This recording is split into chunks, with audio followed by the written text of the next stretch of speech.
Welcome. It's Indisputable. I'm your host, Richey. Good to be with you. We have a lot on the agenda today. Breaking down news of the day, my contributor, none other than Alonzo Bodden, comedian, actor, Rebel HQ contributor, and all around amazing individual. Should be a fascinating breakdown. Top story of the day, Roger Stone says there's a demonic portal on top of the White House that he did not open. It magically appeared after Biden became president.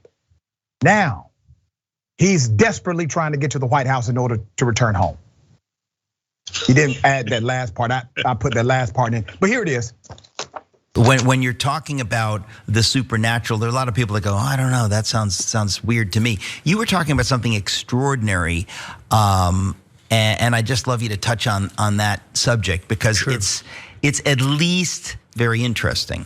I think that there has that a portal, a demonic portal, opened above the White House around the time that the Bidens moved in. This was brought to my attention by a Christian who lives in North Florida, who sent me a bunch of photographs and a bunch of documents, and also some notations in the Bible about portals. And I was like, okay, sure, okay, appreciate it. Thank you. Well, I mean, you should start out by being skeptical and saying that sounds insane to me. Exactly what I did. But please continue. So I was skeptical about it, but I looked at the photos, and you can also, there's a live cam where you can actually see in real time, and there does appear to be something, above the White House. Something inexplicable. Well, at first you say, well, maybe it's a reflection, or maybe it's an aerostat balloon. Maybe there's a logical. So I called a police officer I know. That's right. When you see demonic portals, it's time to call an officer that you know, a beat cop that patrols the street looking for demonic portals, obviously. All of us don't have such a person on hand, but Roger Stone does. Here's what happened. Works in Arlington, he's a friend of mine. And I said, look, do me a favor, would you go down and check this out? He said, are you out of your mind? I said, no, just humor me. Go down there and check it out and call me back and tell me what you see. Right. And take photos. And he called me back about 2.5 hours later and he said, you're not gonna believe this, but there's definitely something there, and it's there. He said, other people were there photographing it. One man called and said, you can see it day or night. It's like a smudge in the sky, almost like a cloud that doesn't move. But when you zoom in on it with a telephonic lens, it's swirling like a cauldron. Now, wait a minute. So this is like what, 8 months ago? Yes. Okay, so this is a cop. Yes. Telling you that he doesn't know what the heck it is, but it's something. But yeah, there's something there. Correct. And therefore, has this persisted? Yes, it's still there. It's still there. It's still there. Okay, that's nuts. Like, how has the media not covered this? Well, the media doesn't cover a lot of things that are true. But damn it, I'm covering it because it's true that Roger Stone said there's a portal, a demonic portal on top of the White House. Now, here's the thing. Republicans always jump to conclusions. Why does it have to be a demonic portal? Why can't it be an entry into Middle Earth or perhaps the fourth, possibly fifth dimension? Or what about the Greys?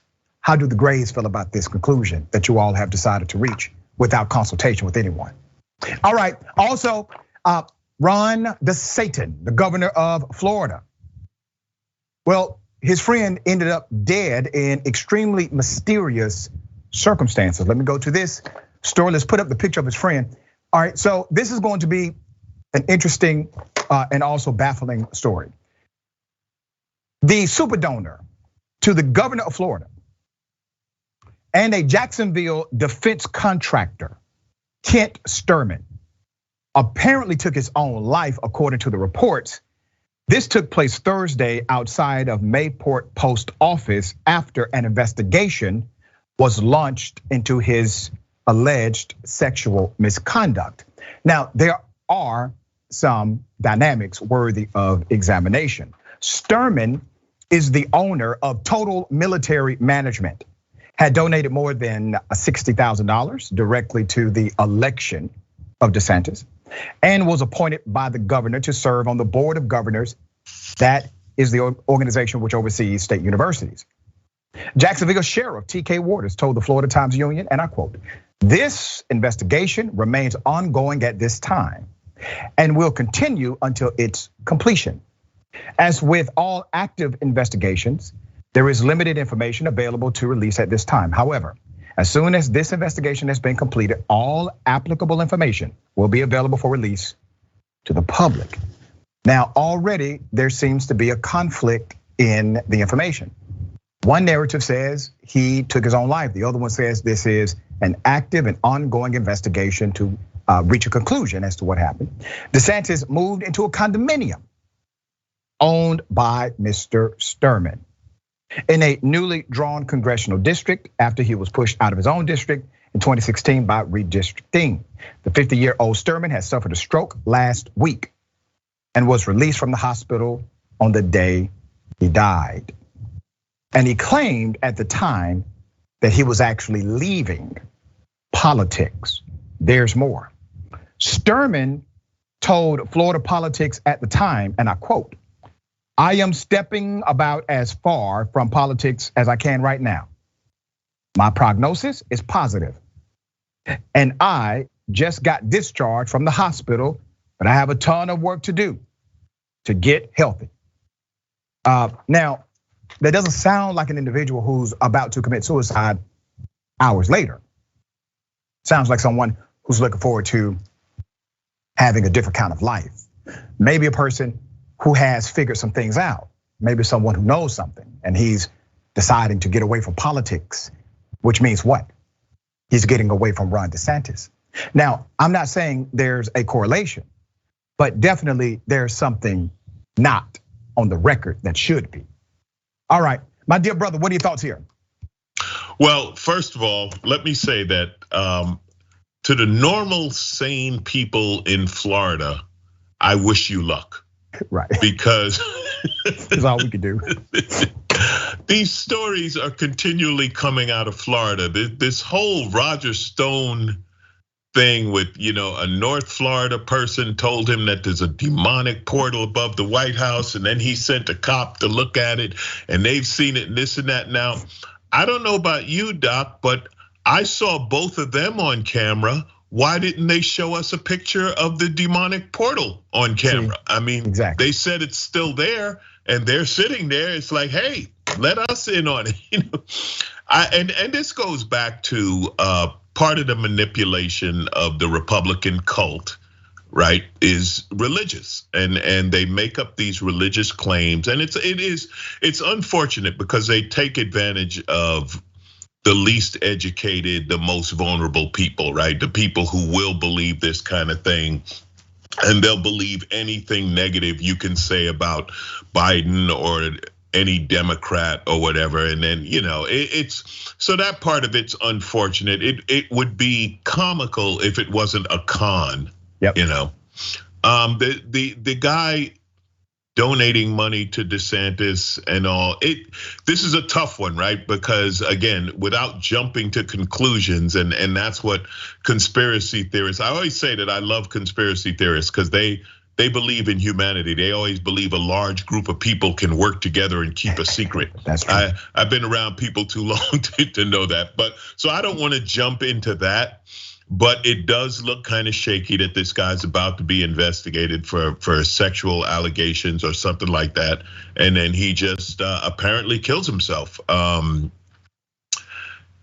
Without knowing what's going on in the investigation, it looks bad. The fact that he's friends with DeSantis, that he's given DeSantis a bunch of money, and DeSantis is he was living in a condo that the guy owned or the guy built or something like that. Yeah, it's. You'd think, I guess maybe he thought he had cover. Maybe he was doing some dirt and figured, hey, I'm friends with the governor. The governor will cover me on this, and somebody at the governor's office said no. Or maybe, like you said, it doesn't sound like the day that somebody's ready to commit suicide. But without a real investigation into this, who knows? Again, it's another Florida story. There's probably an alligator involved somewhere. And maybe aliens from outer space. I mean, these Florida stories just They just keep going. I'm waiting for that demonic portal to open up on top of DeSantis' house so he can take his ass back home. Exactly. All right.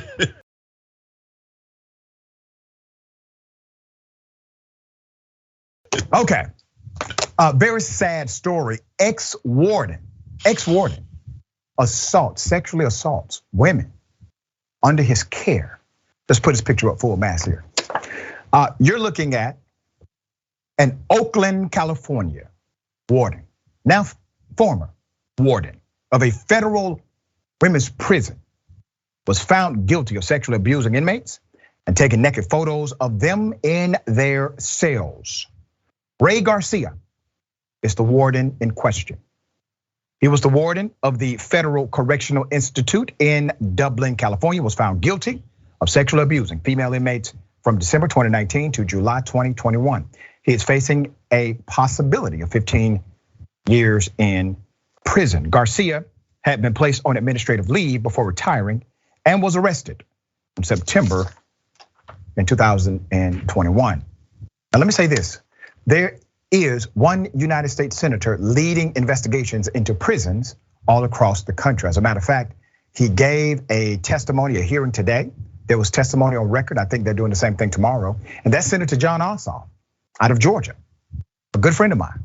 Senator Ossoff has also decided, as the chair of the subcommittee investigations, the permanent subcommittee on investigations, he has decided to utilize the power of that subcommittee in order to engage in a thoughtful investigation in federal prisons all across the United States. He's already uncovered significant abuses, violations, and criminal conduct. This is the first of 5 prison employees tried for abusing inmates at the federal prison. Prosecutors say Garcia, the warden of the time, tried to keep his victims quiet with promises that he'd help them get early release. He allegedly told one victim he was close friends with the prison official responsible for investigating staff misconduct and could not be fired. According to an indictment, he said he liked to coordinate with inmates, given their lack of power, they could not ruin him. I know that sounds insensitive. I'm trying to be sensitive to the wording that was provided by the AP. Garcia was also accused of ordering inmates to strip naked as he made rounds, and of lying to federal agents who asked him if he ever asked inmates to undress for him or inappropriately touched a female inmate. He said no, he denied all allegations. Garcia testified on his own behalf. Here is an excuse he gave for taking a photo of naked inmates on all fours. He testified he opened the door. This is his testimony now, not what somebody else said about him. He testified he opened the door, digital camera in hand, and snapped a picture, expecting to catch a prisoner flushing drugs down the toilet to avoid being caught.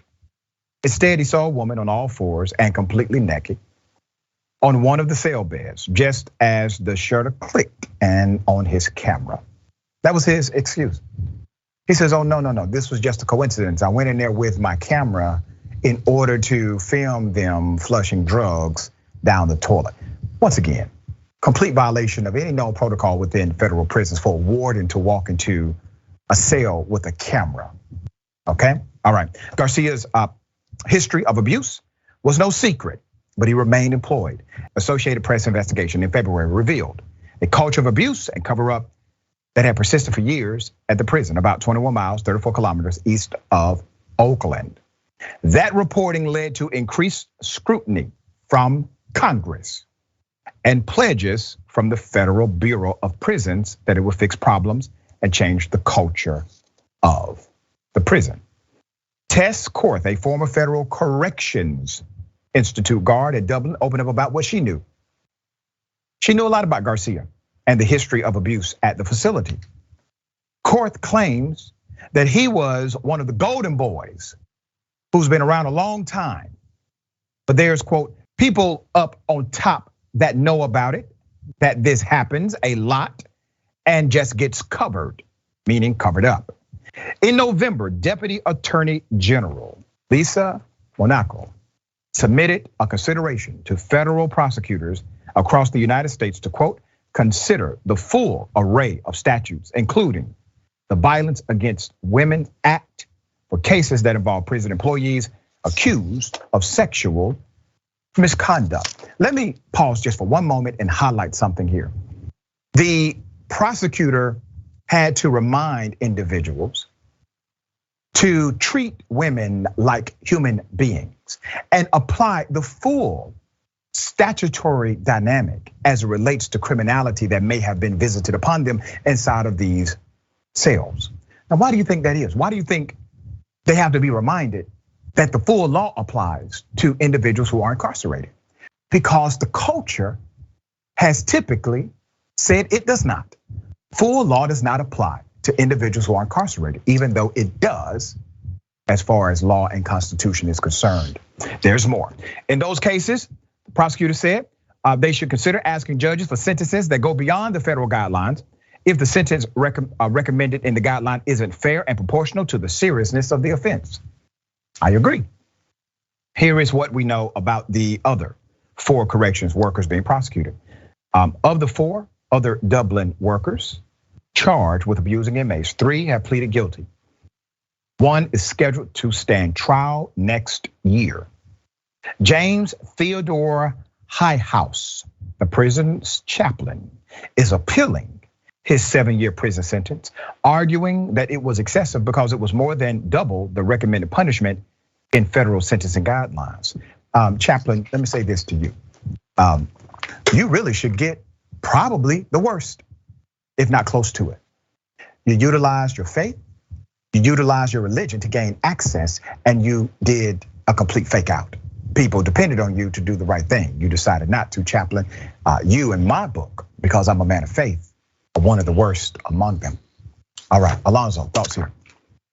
Well, in the initial quote you read, it talked about the abuse of power, and that's the dynamic in a lot of sexual assault cases. But in this case, this is the ultimate abuse of power. When you're a warden of a prison, you have almost absolute power. I mean, and you can offer them and manipulate their freedom. And what you said about the chaplain using religion as a manipulation is also bad. But when it comes to power, the warden has the ultimate say so in a prison. And that whole story about accidentally taking a picture, as I understand it, wardens don't do the search of prison cells for drugs. That's what the guards do. That's what there's people who work for him who do that kind of thing. And again, these guys, and it's really the comical part is when you talk about dumb criminals. Even a warden of a prison is so dumb as to keep evidence on his phone. That's the part where ooh. Yeah. So he's caught and they're gonna talk now, they're gonna point fingers and this and that. I bet there's a lot of people, they say this is a big thing involved with the, I guess, senior officials or power people at a prison. Probably gonna be a lot of them talking about making deals, like I'll talk, but let me out, this or that. That woman who was a guard who knew about it, I'm sure there were others, and they're under pressure to keep quiet. But yeah, the abuse of power, the ultimate abuse of power would be that abuse of power over a convict, over someone in the prison. And for that reason should be punished to the maximum. That's right. You're, like you said, people think, we forget people who are in prisons, and we certainly think they're stripped of any legal rights and quite often any human rights. And to abuse women in this situation who by any practical measure have no defense. By any practical measure, these women have no defense against this sexual abuse. So throw the book at them. Yeah, wheels of justice moving in the right direction. Multiple investigations are going to happen also in 2023 based on off-record information that I have. Hopefully it cleans up the culture of federal prisons in this country.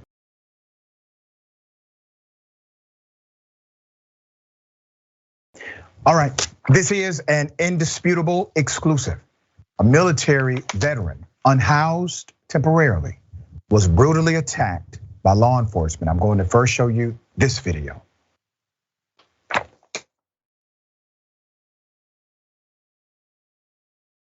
Gonna ask you to just not reach for anything and step on out of the vehicle, okay? What I'm coming out the vehicle for? We'll talk about that, okay? So just step on out for DUI. All right, so stand up, turn around, hands behind your back. Step out of the car, man. Hands behind my back. Yes, you're gonna be detained in handcuffs. Oh, no, I'm not. You're about to stand up.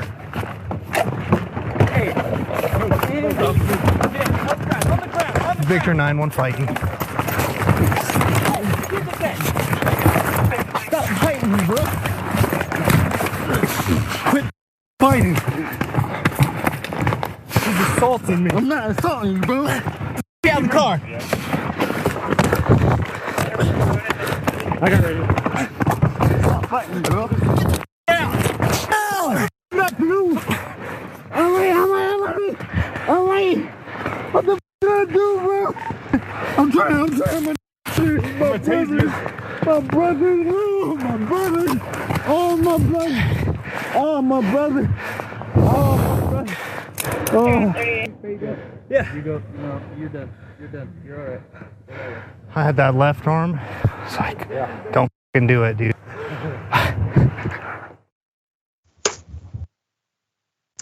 Put up the pictures.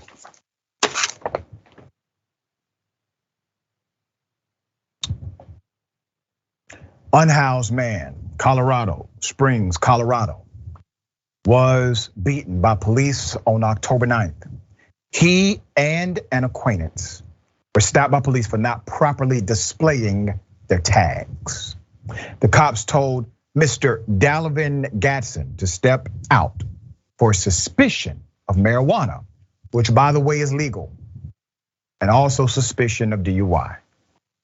You can hear the 29-year-old Dalvin Gadsden pleading with his 3 white attackers. Oh my brother, oh my brother. You're looking at these photos, let's show the others. Okay. During the attack, an officer says to another, he's assaulting me, while the video shows the opposite. Remember, we had an officer tell us at Indisputable, they will say things like that in order to create a case for their own defense in the midst of being violent. So we know the game. Gadsden was still handcuffed to his hospital bed, his body covered in bruises, scrapes, lacerations. In the hospital, Gadsden can barely raise his voice to speak to the officers. The officer decides to speak to Mr. Gadsden. Here it is. It's just kind of the way we do things. If you want to talk to me, I'll willing to talk to you. Are you willing to answer some questions and talk to me about what happened?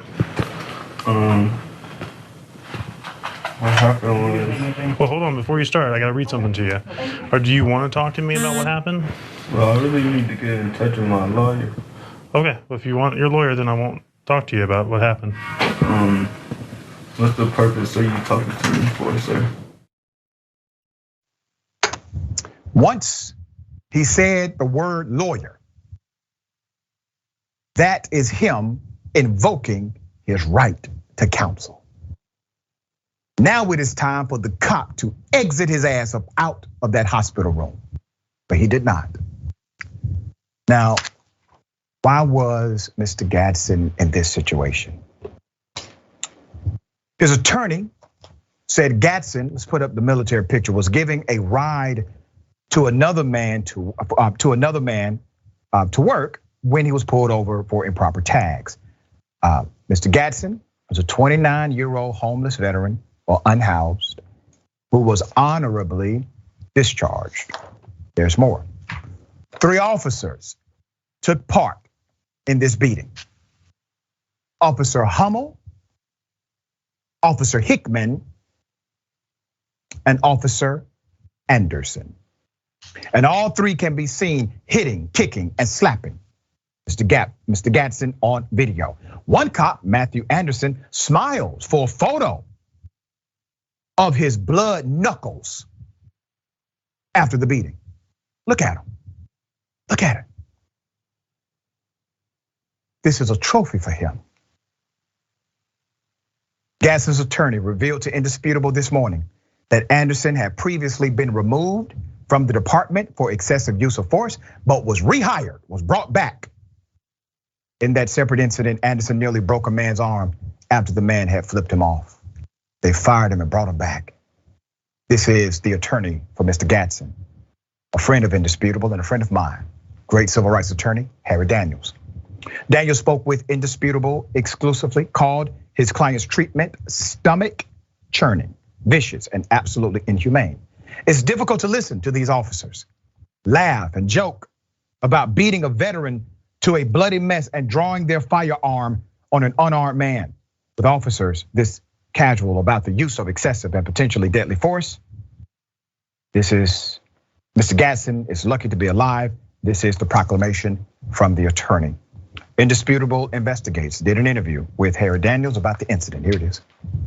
And yeah, you got violation of excessive use of force, Fourth Amendment right, assault, battery, by the officers. I mean, when you look at it, you know, he refused to get out of the vehicle because he didn't understand why they were trying to detain him on marijuana. They didn't find any marijuana on him. I mean, you got to remember, you're in Colorado. Colorado's a state where you have recreational use of marijuana. I talk to people all the time. They say you can smell marijuana in the air everywhere. Almost any state to have, legal use.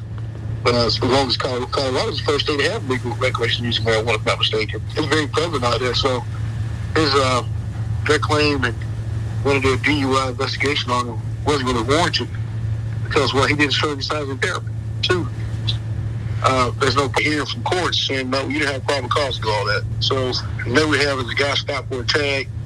You overreaching, want to do a DUI sobriety when there's no reason to do it. You had no probable cause to do it. Then you beat him when he refused to get out of the vehicle. They tried to charge him assault on the officer, felony assault. The DA dismissed that charge, but they didn't see that. And he's left bloody and bruised.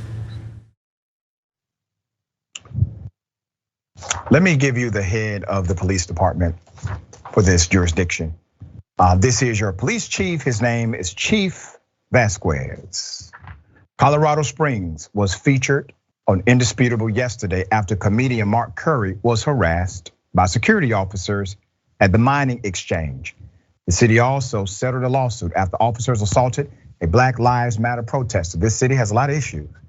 Racism. We've covered them multiple times. I want to give you the post. This is a link to Gadsden's GoFundMe page. If you would like to contribute, there it is. It's right there, right? On the page, Gadsden writes, I have been homeless for about 3 to 4 months, sleeping in my car, doing DoorDash until my money was saved enough to get an apartment. While sleeping, a stranger named Carlos knocked on my car window. When I had awoken, he asked me if I could take him to his job close by for $20. I needed the money, he says, so I said yes. While driving him to his destination, I was pulled over by the police. I was startled when this happened because I never get pulled over. I tell the stranger Carlos to relax and that the stop would be over soon.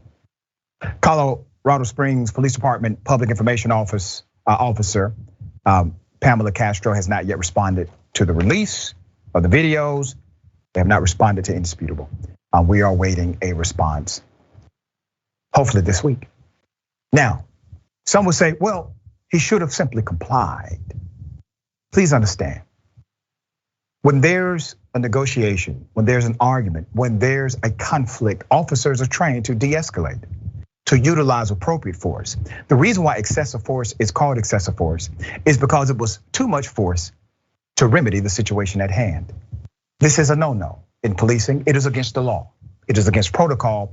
It is against the sentiment of the common person. We don't want this kind of policing in the United States of America.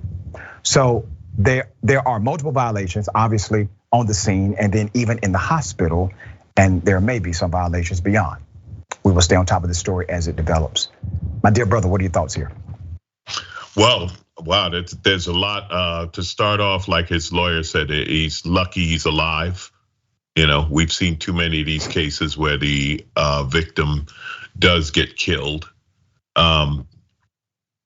Again, it's almost comical to listen to a cop while you're watching him beat a man who's down say he's assaulting me. It's like, what is he assaulting your fists with his face? Is that why you want to show off the bloody knuckles at the end? And this is another case. You did say something that I don't know if I agree with when you said that this isn't the kind of policing that America wants. This isn't the kind of violence. Unfortunately, too often it is. That they use that he didn't comply story, which as far as I'm concerned, after the insurgent attack on January 6th, you're not allowed to talk about compliance anymore. You can't be a right winger and use the word compliance after you attacked the Capitol and killed Capitol police officers. I don't want to hear anything about someone who should comply with the law. Now, this man did nothing wrong, as you say, in Colorado. And I've been to Colorado Springs and I've been in the hotel Mark Curry was in. And let me just say, I absolutely believe him based on some sketchy treatment I received at the hotel checking in. But wow, Colorado Springs is looking really bad. This is showing a pattern of abuse. And like you said, these cops, this is the shame of it. They get their job back, or they move one town over, one jurisdiction over, and they go to work. And ever since I heard this idea, I have been a proponent of it, a big believer of it. In these cases, when they come up with the settlement, because that's how they make it go away. They always offer a cash settlement. The money has to come out of the police pension fund. When the cops have to pay for their behavior out of their own money, rather than using the taxpayers' money in the city fund, this behavior will change. So that's the real penalty. Make them pay money out of their own pocket, and suddenly they may not be as quick to swing on people. It's a horrible case. Unfortunately, it's not even unusual anymore. We've lost the ability to be shocked by these things. And that's one of the sad dynamics about it. And let me say this quickly. I agree with you. There's a segment of society, they like this kind of policing, but there is a reason that 94% of Americans believe that police reform is required. Regardless of party affiliation, 94% of Americans believe police reform on some level is required right now. We got more on the other side. It's indisputable. Stick and stay.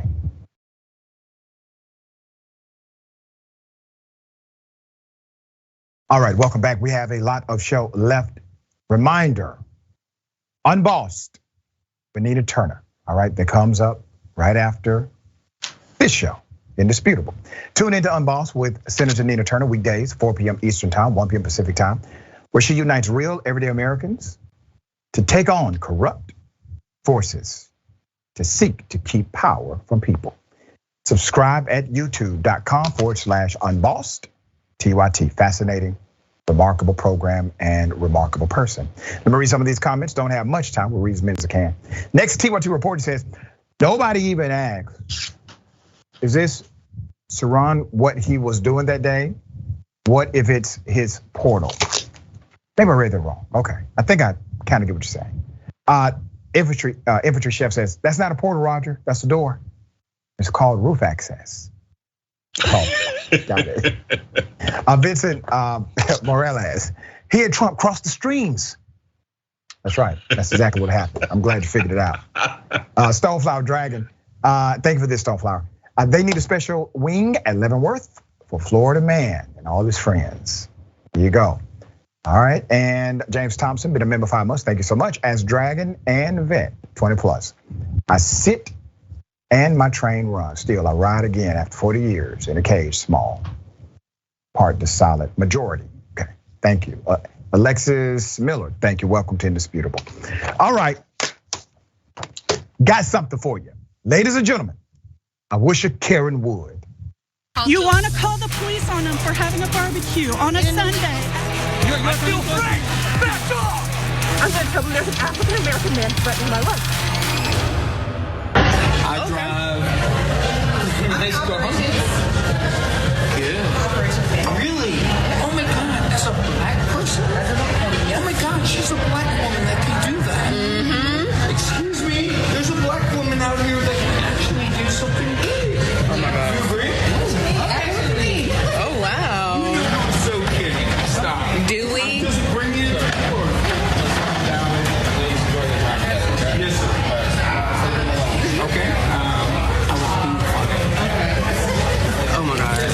he's so drunk.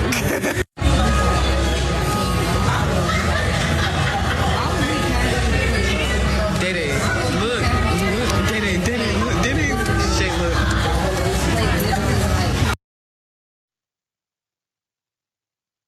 Racist and weird. Okay, let's go ahead and put the picture up full mass here. Well, this is interesting. What are you doing with the fake rose, sir? Okay, obviously the individual who is the male Karen for today says he was simply making a joke about black women and the capacity that a black woman has to do a particular job, operations, be precise. And then he proceeded to do whatever that action was. Since I'm not a comedian, I'm going to allow our registered comedian to opine on this particular male Karen. Go ahead, sir. Well, once again, you see the actions of somebody who's never been punched in the mouth. See, if as a child he had been punched in the mouth, that would stay with him, and he'd be like, I probably shouldn't bother these women. It's so ridiculous. And again, we know how this plays out, right? First of all, he's going to be identified because they're always identified, and then he's going to lose his job. And then what do we have here? We have racism, we have sexual harassment, and we have utter stupidity, and all under the excuse of, oh, I was drunk, I was trying to make a joke. They're always trying to make a joke. How about, I don't like bullies. These women handled this rather nicely. They did. And fortunately, there wasn't a black man in the bar who might have taken offense to this, and this could have went the other way really quick. Yeah, he's just a stupid drunk, and this again, I think he'll be exposed, and there'll be some penalty for it. Fortunately, it wasn't anything more than that, and the women handled it fine. But no, this isn't a joke. And again, I fault someone 30 years ago when he was a kid. If he'd have taken a shot in the mouth, that would have stayed with him. He'd still remember it today. Lessons missed early may be learned later. Just always remember that. I tell my college students, learn all the lessons you can right now. All right, you're young enough to bounce back from them.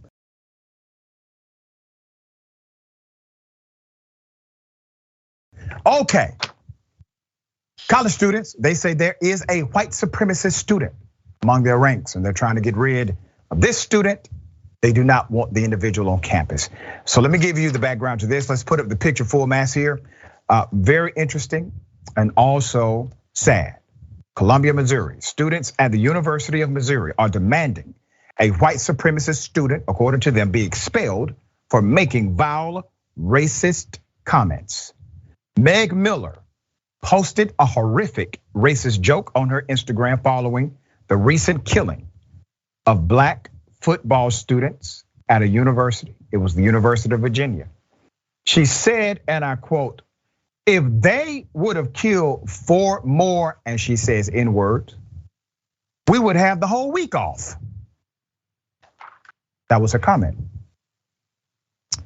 Her Instagram, which can no longer be found, states that she is unapologetically conservative. Okay, there's more. Miller is president of University of Missouri's white supremacist right-wing extremist organization known as Turning Point USA. Turning Point USA spreads the same great replacement extremist ideology that was included in the manifesto to the Buffalo mass killer who massacred 10 black people at a grocery store in Western New York earlier this year. That replacement theory is also held as a fundamental ideology of the KKK. There's more. Miller appears to be a fan of Kyle Rittenhouse. She captured a photo of herself and a dead deer that read, "Pull the Rittenhouse." Oh, you think that's it? Missouri sophomores. There's one student in particular. Her name is Kaylin Walker, who is senator with the Legion for Black Collegians, explains how she found out about the post. The Black Mizzou community is very close, and we have a group chat. The screenshot was sent in the group chat by one of our members. Everyone immediately went into action saying, who is this girl? What can we do? This is horrific. Eventually, we found her Instagram and went to her Snapchat. When she saw we were flooding her Instagram, she went private and started blocking people. Walker continued. People who had reached out to our administration were all getting the same auto-generated response. We were upset that we weren't getting actual responses from an actual human being administrator. That's why we went to Twitter to start tagging faculty, because we could tell this wasn't being taken seriously, as it should be. Obviously, the first emotion we felt was anger. We were, of course, angry, she said it, but even more outraged at the administration, how the administration is handling it. Sydney Perkins, who serves as the Accessibility, Inclusion, Diversity, and Equity Coordinator, had this to say, saying that disgusting comment about Black people who were massacred and joking about murdering Black people, it was just, there is an uproar. And the fact that Mizzou supports our organizations is very disheartening. A lot of us are talking about it and figuring out what to do. Formed a group chat and are coming up with plans and ideas. Are we really gonna let this go? We definitely aren't. Black students are tired of the performative actions that Mizzou takes. We will definitely be doing something in the coming days. We are also going to see how the school responds. Let's put up the president of the institution. All right, that's the university president, Moon Chow. What is clear is that there has been racist comments. That's clear, Mr. President. The racist comments come from a person who clearly has access to guns. Once again, Mr. President. And let me talk to you, sir, as a university professor and administrator myself. Because you receive federal dollars, those federal dollars, they come with a rule. The rule is you have to do everything within your power to maintain a discrimination-free campus environment. That's part of the prerequisite in order to obtain and maintain federal dollars. If you fail to do so, you can then be subjected to a revocation or suspension of your federal financial aid program. Now, I'm not saying this really for the president. I'm saying it for the students who are looking to do something. This is a claim you can make to the federal government today, and they will investigate if that campus is in fact discrimination-free. That's one thing you can do to the Black students who are looking for opportunities to lead. This happens every day on our campus. People feel unsafe, unvalued, unloved. We are all banding together. This is a recurring thing. None of us have gotten any response whatsoever from the administration. Nothing from an actual person. Those auto-generated responses are the only updates we've gotten so far. Whatever it requires, protests, town hall, strikes, we are going to do whatever it takes to make the campus safer for people of color. And obviously we at Indisputable and TYT, we stand with you. Here is the school's late response. University of Missouri officials have been alerted to reports of a racial post by an MU student. The information was referred to the MU Office of Institutional Equity. This language is reprehensible. We condemn any language and actions that are racist, discriminatory, and hateful to our community, said the president. Following the review, the university will take appropriate action. Clock is ticking, sir. The clock is ticking. Now, for some reason, it took these students doing a whole lot of extra campus stuff in order to get the attention of the administration, the faculty, you. Now, at some point, you will be defined, Mr. President, not by the issues or the problems of your institution, but your failure to resolve them. Alonzo, thoughts here? Well, this is similar to the white girl at I think it was University of Kentucky who was assaulting the black girl, and they got it on video, and they kicked her out of the school. This woman is obviously a white supremacist, racist. They know about it, and they need to do something. Now the right wing will talk about freedom of speech, and what they always forget with freedom of speech is that comes with consequences. You have to be willing to suffer. You can say what you want, but you have to be willing to suffer the consequences of what you say. And universities are very protected. Many comedians have run into problems over we're actually making jokes, and we say things on a university campus that you're not allowed to say on campus. You could say it at a comedy club or some other show, but you can't say it on campus. And we know that going in, and some have broken that rule. This woman has to go. The bigger story here to me, this great replacement theory, there's one group that wasn't mentioned that is a big advocate of the great replacement theory, and that's Tucker Carlson and the people at Fox News. And there's another group that always denies any responsibility in what they say. They push this great replacement theory all the time. And this is a very dangerous theory to unhinged people. Now, this woman is so far not dangerous, not physically dangerous, but we don't know who's a member of what's that organization, Turning Point or whatever they want to call it. We don't know who in that organization does have a gun and is crazy and will be set off by this and think that they're a crusader against the great replacement. The words have a responsibility and can be dangerous. These words are dangerous. They know who she is. They know what she said. Get her off campus. Freedom of speech does not equate to freedom from responsibility. All right, we got more on the other side. It's Indisputable. Stick and stay.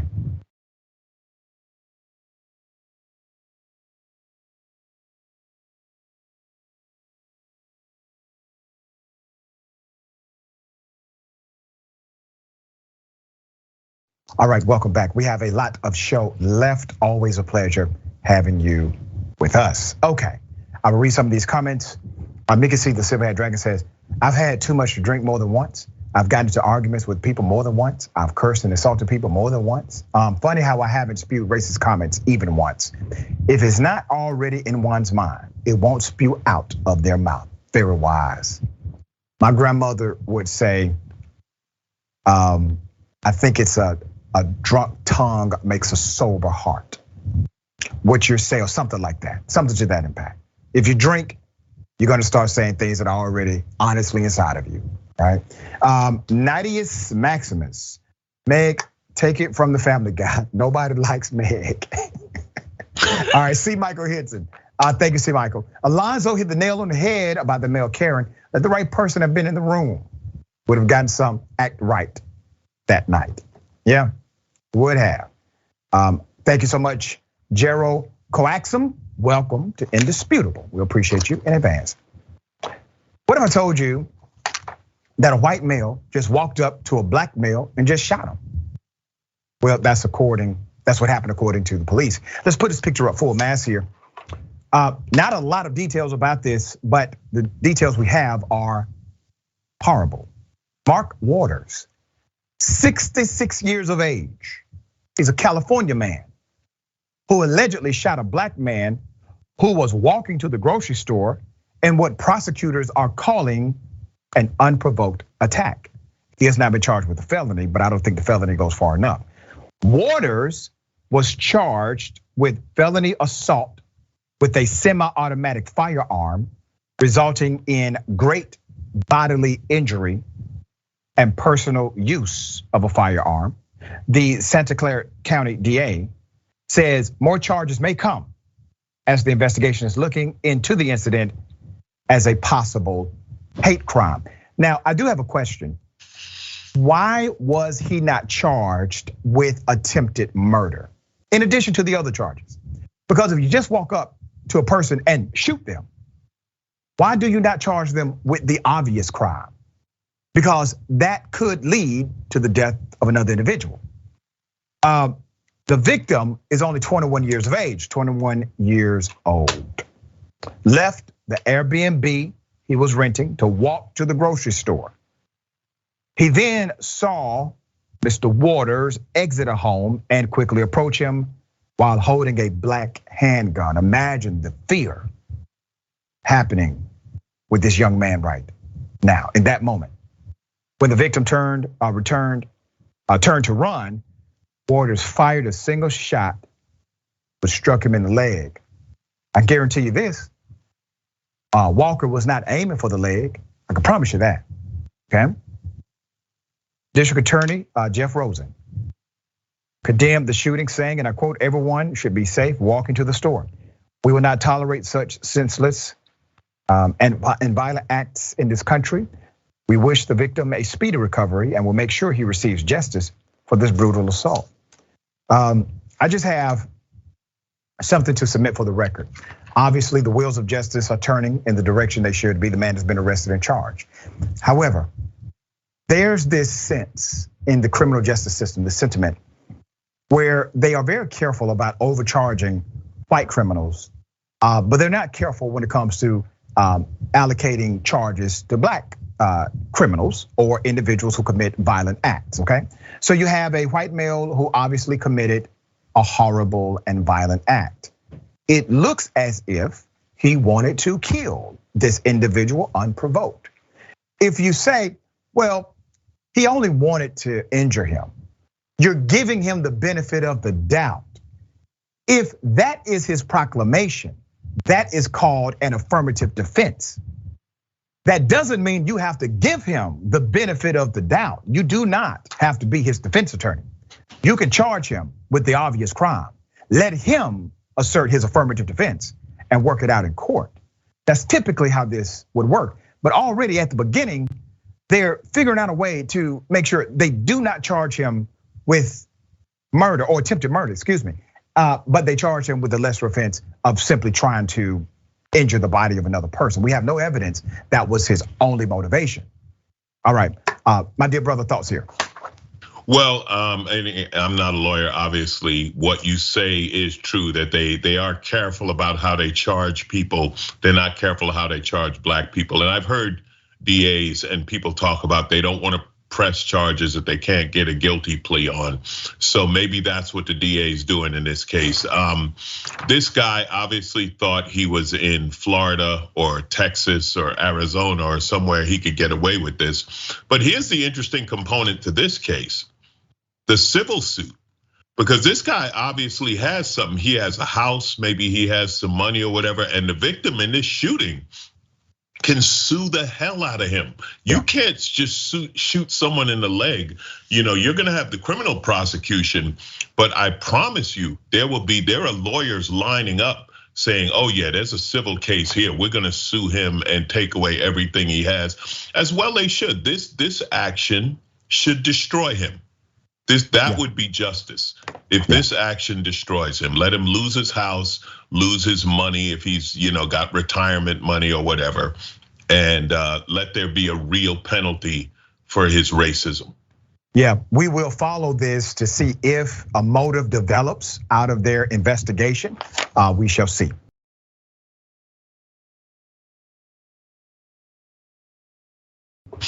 Okay. Out of all of my years of broadcasting, I never thought I would broadcast about a story like this. A police officer, while on duty, decided it was a good idea to start making adult films. Yeah, let's go ahead and put his picture up full mass here. We're talking about Phoenix, Arizona. A police officer is now under investigation for producing adult videos, starring in adult videos while on the clock. His name is Christian Goggins. He's under investigation for creating and distributing the adult material while working officially as a police officer. Goggins was supposed to be working from home, but allegedly traveled to and from Las Vegas, producing and promoting these videos of himself to Twitter. An anonymous source uncovered 30-year-old Officer Goggins' Twitter page. He goes by, I guess we would call this, my dear brother, stage name. Rico Blaze is his stage name. His bio reads that he creates art and his eggplant is the pen. His account went private soon after reporters tried to make contact. Listen, Phoenix police, they got a statement. Let me read the statement. Phoenix police says, and I quote, "We can confirm there is an open investigation underway involving Officer Goggins.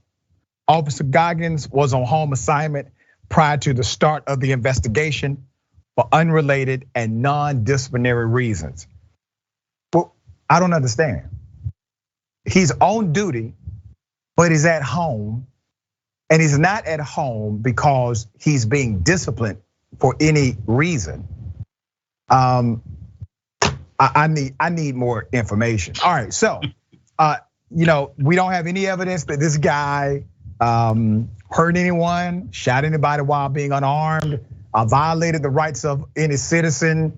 He went and made some adult movies while he was supposed to be on the clock. All right, that's a no, obviously. My dear brother, thoughts here? Well, Doc, I'm gonna start off by telling you to be careful what you ask for, because when you ask for more information from Rico, Rico might send you some more information. Rico, that's not what I mean. I guess the Phoenix Police Department's got to start paying more money to their officers who aren't working, because this is a heck of a side hustle he got here. I don't know if this is a OnlyFans or what he's doing here. I mean, in a way, it seems like victimless, other than the money he stole from the police getting paid. I mean, this guy's gonna lose his job, obviously, and whether they're gonna want their money back from, I don't know how long he was paid for being at home working. I'm like you, I don't know what that means as a police officer. I guess he didn't know what it meant either. I guess he didn't know that it meant, stay home and don't go to Vegas and make adult videos. Listen, if you want to go to Vegas and make adult videos, just do it on your own time. You don't do it on the clock. And if your videos are any good, you'd be on OnlyFans, not Twitter. How you working for free, Rico? Come on, Rico. You can't get any OnlyFans money. You just tweeting. You ain't that good, Rico. I don't think your eggplant is worth too much if it's on Twitter. I gotta go. All right, we got more on the other side. It's Indisputable. Stick and stay.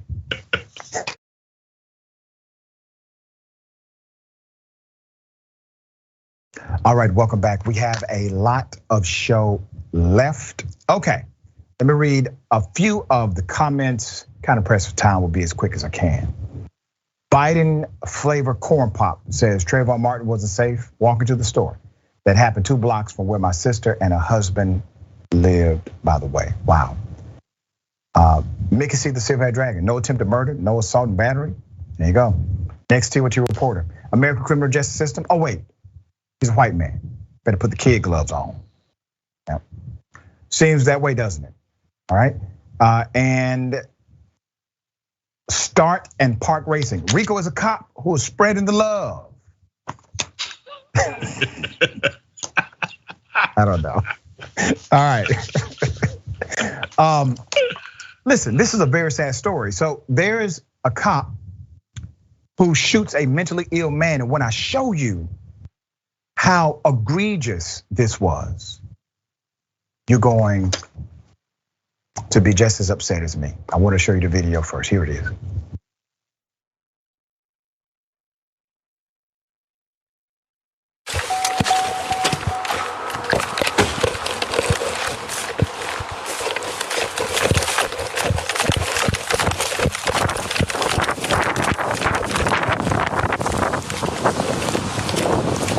Is that him?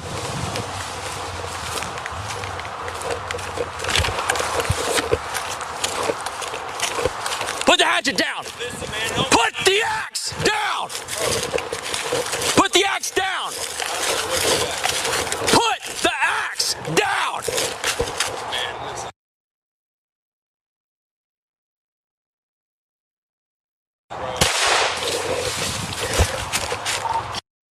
.10:33, shots fired. Was the officer in imminent danger? You see, that is the prerequisite, that is the requirement for deadly force.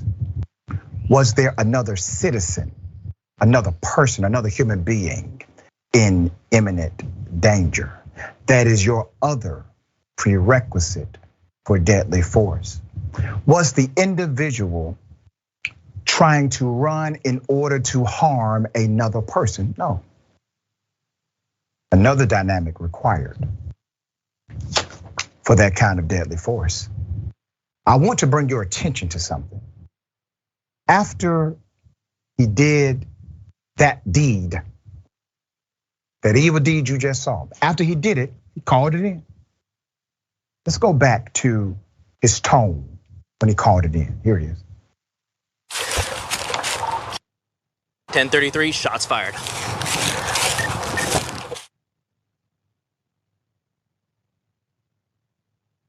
Does that sound like a man who's upset about what he just did? Where's the emotion? He sounds proud of it. It happened on April 21st when the sheriff's office said police were called to Morse Avenue just before 4 a.m. in response to a call regarding a mentally ill individual. Sheriff T.K. Waters, who at the time was JSO's chief of investigations, said that initially officers were unable to locate the man. Following another call from neighbors, officers came back around 11:30 a.m. and that's when they made contact with Kevin Mahan, 43 years of age, was in a wooded area with a hatchet. He has a mental health disorder. This is a prior Department of Corrections mugshot. At the time of the shooting, it was reported a mental health co-responder was not called because the initial call didn't indicate a mental health situation, but rather an armed dispute. The footage released Friday shows an officer, gun drawn, repeatedly yell for the man to drop the hatchet, as was originally explained by Waters. The video shows the man standing with the hatchet next to his head. The officer fires one shot, striking the man in the head and killing him, as was originally reported. No officers were injured. No officers were in proximity to be injured. The sheriff's office made certain to mention the criminal history of the man who was mentally ill. According to Waters, man had prior arrests, including possession of a firearm by a convicted felon, a drug arrest, a felony traffic arrest, and a robbery arrest. Records show in 2013, he was sentenced to 3 years in prison after he was convicted of being a felon in possession of a firearm. In 1998, he was convicted of 2 counts of armed robbery and 1 count of attempted armed robbery. And I would like to say this to the police that put that record out. I don't give a damn that he had a criminal history. He should be alive. You see, the only criminal I saw in that video was your damn cop. It's the only one I saw. I saw a criminal in a uniform with a gun, and I saw a man who has had reoccurring mental health issues, and the system has always dealt with him as a criminal. That's what I saw. I saw a man who posed no threat to anyone in front of him. He was too far away to harm anybody. Court records also show that back in December 2021, an officer used a taser on that same man while trying to arrest him. The arrest came after a driver told police that he attempted to carjack him and verbally threatened to kill him at a gas station on 103rd Street. He pleaded no contest to resisting arrest and was sentenced to 30 days in jail. Once again, it has no weight on what you just saw. Jacksonville Sheriff T.K. Waters. JSO has not identified the officer because he requested to be under Marcy's law. An official said the officer is back to work and no longer on administrative leave. However, an investigation is ongoing. You mean to tell me that he is being investigated while still being able to shoot people, while under investigation for shooting people? Okay, this is one of those moments where we have to be really thoughtful about cause and effect relationship. The man had a criminal record, okay? A lot of us have criminal records. That is not the prerequisite for you to be murdered. Shot because you're having a bad day did not engage in any combat with a police officer whatsoever. You and I saw the same thing. Don't allow their narrative, don't allow their spin to change your mind about what you just saw. Because if we don't stand up for people like him, who's left to stand up for our children, our brothers, our sisters, our aunts and uncles, and everybody else in the community at large? We all have to collectively be outraged by items like this, things like this. And then they try to muddy it up by saying, oh, he was a bad person.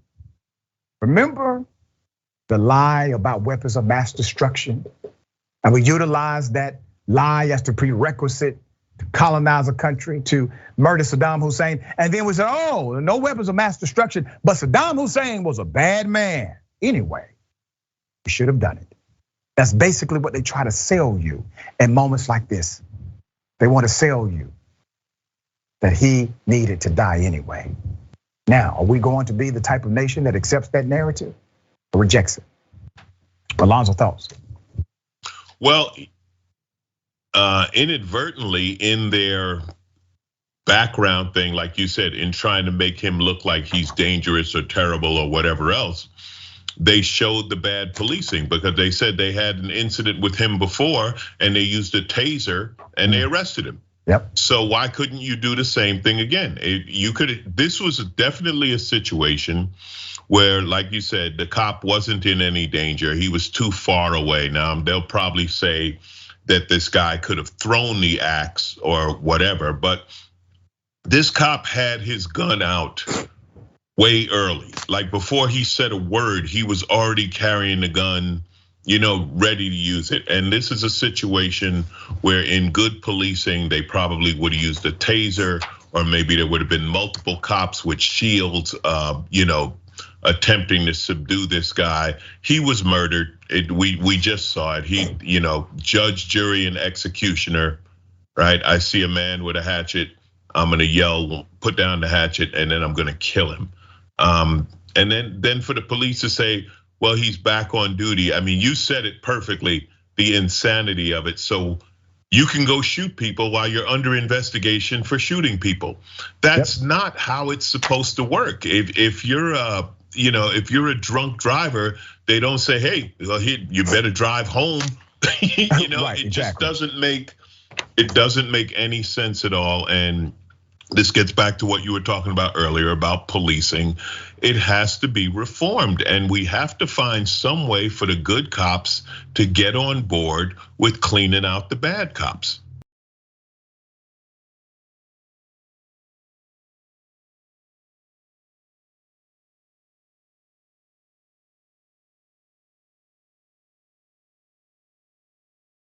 All right, horrific, but now a local filmmaker is getting $300,000 because a cop brutally attacked him and it was unprovoked. Let me take you to the first video, here it is. Why are you taking off like that, man? Huh? Why are you taking off like that? Get back. No. Get back. Nope. Keep your hands where you can see them. Keep your hands right up. You're interfering with me, my man? You're interfering, so you're gonna go in the back of the car. That's fine. Okay. Dude, stop resisting me. I'm not resisting you. Stop resisting. I'm not resisting you. Put me on the ground then. If you keep fighting me, I will. I'm not fighting you. Dude, stop fighting. You're gonna go on the ground. Stop it. Just ridiculous. So now the city of Vallejo, California, has agreed to pay $300,000 to the victim you just saw. Let's put up the pictures of the cop and the victim. Let me take you to the background of what happened. The black male is a local filmmaker. He filed an excessive force lawsuit against the city after he was tackled by that cop. The incident happened back in 2019 when the filmmaker and US Marines veteran Adrian Barrow was recording Officer David McLaughlin holding a motorcycle rider at gunpoint in the driveway of Burrell's home. It was at his house. He started recording. He's on his property. He started recording. Barrow said in his lawsuit that the officer smashed his face into a wall and swung him into a pole.